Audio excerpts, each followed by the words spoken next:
Quando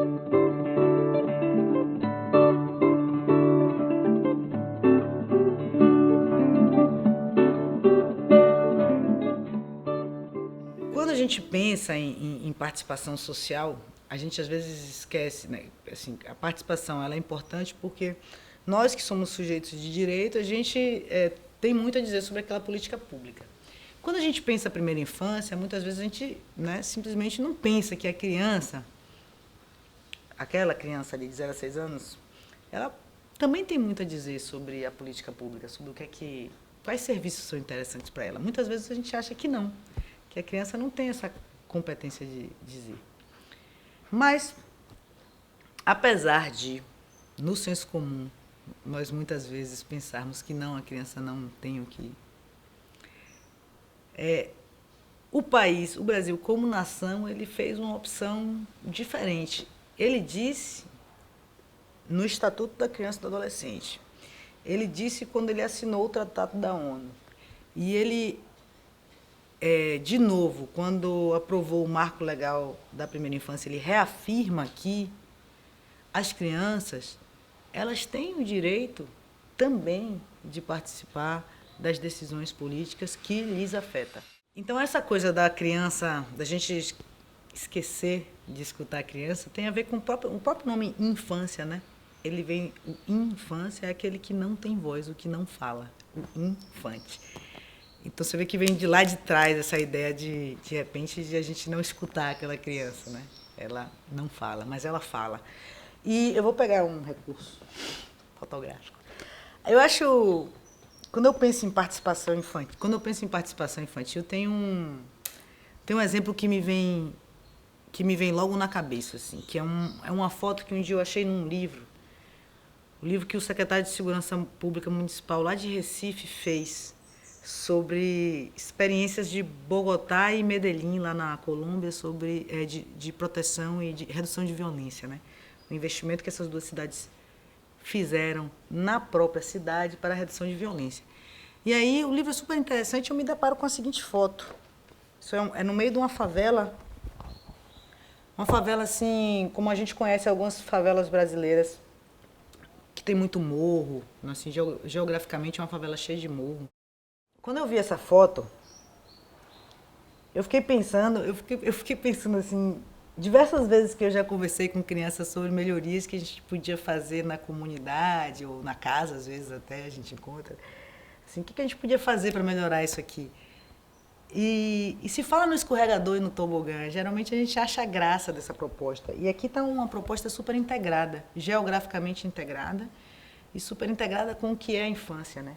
Super integrada também com o desafio que pessoas e famílias que vivem nesse tipo de comunidade vão encontrar. Muitas vezes as crianças elas ficam isoladas até do atendimento de saúde ou educação por causa de falta de acesso, de mobilidade, de caminhos de andar, de escadarias às vezes muito grandes que não comportam a criança pequena, que aí se a mulher tem que levar a criança no colo ou o pai tem que levar a criança no colo, né, já dificulta muito o acesso dessa criança a bens e serviços públicos, a sua cidadania. E aí um gestor investiu nesse tipo de construção. Tem a escada do adulto e tem aqui um espaço, uma escada, uma descida para a criança, que os adultos também vão poder usar. O Plano Municipal pela Primeira Infância, ele pega justamente essa faixa de idade de 0 a 6 anos de idade, né? E você construir um plano para essa faixa de idade, para a criança, e você não trazer essa visão dessas crianças para o plano, seria uma coisa que já deixaria a gente muito falho na nossa metodologia. Então, desde o princípio, a gente sempre, como a gente acha que a criança é protagonista dos seus próprios processos, ela tem a sua história, tem a sua cultura, ela também tem uma importância muito grande na participação do plano, né? Então, ela tem que ser ouvida também para a participação do plano. Só que ouvir as crianças, ela tem que ser uma escuta ativa, uma escuta que não pode ser ouvir as crianças como se estivesse ouvindo os adultos, né? Tem que ser uma escuta de forma respeitosa. Aquele adulto que vai realmente ouvir aquela criança tem que considerar que aquilo que a criança está falando, né? Tem que respeitar aquilo que a criança está falando. Então, para isso, tem que ser feito assim, de forma acolhedora, por exemplo, a nossa experiência que nós fizemos em Nova Iguaçu, nós fizemos em forma de oficinas. E essas crianças foram justamente falando disso, né?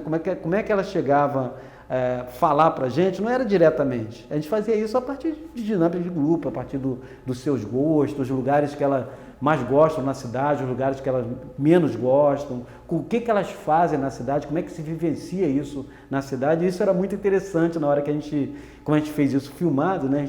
Nós filmamos essas oficinas e depois a gente foi coletando as informações que estavam ali, né, no processo. Por exemplo, alguns exemplos assim bem claros, como é que isso entra lá no PMPI, né? A criança fala o tempo todo, por exemplo, da importância da creche, da pré-escola. E ela fala isso dizendo o seguinte, que lá é o único lugar que tem brinquedo, que é onde tem um lugar para ela brincar. Então isso já nos leva, na hora que a gente está construindo o plano, para a questão lá do urbanismo, do meio ambiente, que é um município que não tem suas praças, as praças não são adaptadas às crianças da primeira infância. Então isso já traz para a gente essas questões. Por exemplo, numa maquete, a criança vai lá pintando, está pintando o rio junto ali, vai pintando o rio com a cor preta, por exemplo. A gente fala, pô, mas o rio é dessa cor? Na minha casa é assim, né? Porque na verdade a casa da criança estava ao lado de um valão que era daquela cor. Então essas informações que a criança vai trazendo, é isso que a gente vai incorporando dentro da ideia do plano. Então as crianças, esse olhar respeitoso que a gente tem que levar em conta também os diversos olhares da cidade, né? Nem todas as crianças têm o mesmo ponto de vista, por isso que a gente tem que ter um cuidado de trazer crianças assim de forma equânime da cidade. Pessoa da área rural, pessoa da área urbana, pessoas das escolas particulares, né, da educação infantil particular, da pública, da comunitária. Escutar as várias infâncias da cidade, né? Não é só aquela criança ali, tal. E isso vai nos trazendo muitas informações. Por exemplo, assim, enquanto a criança do centro, lá na informação, um lugar que você mais gosta, o shopping center, por exemplo. Não é a mesma coisa da criança que mora na área rural, que vai falar do campo de futebol, vai falar dos cavalos, das charretes que passam na estrada. Então são olhares diferentes da cidade e incorporar esses diversos olhares, que é a grande coisa de trazer essa escuta das crianças. Então a gente acha de fundamental importância essa escuta, a gente acha que é importante e ela traz muitos fundamentos para o nosso plano. E esse olhar, a partir desse olhar respeitoso, né? O adulto que está ali, ele tem que levar em conta aquilo que a criança está falando e de primeiro momento já sabendo assim, essa colaboração é importante para o nosso plano, né? Não dá para fazer só por fazer, né? Tem que fazer uma escuta bem ativa com essas crianças ao final é muito significativo, a gente fica muito feliz com o que a gente foi construindo.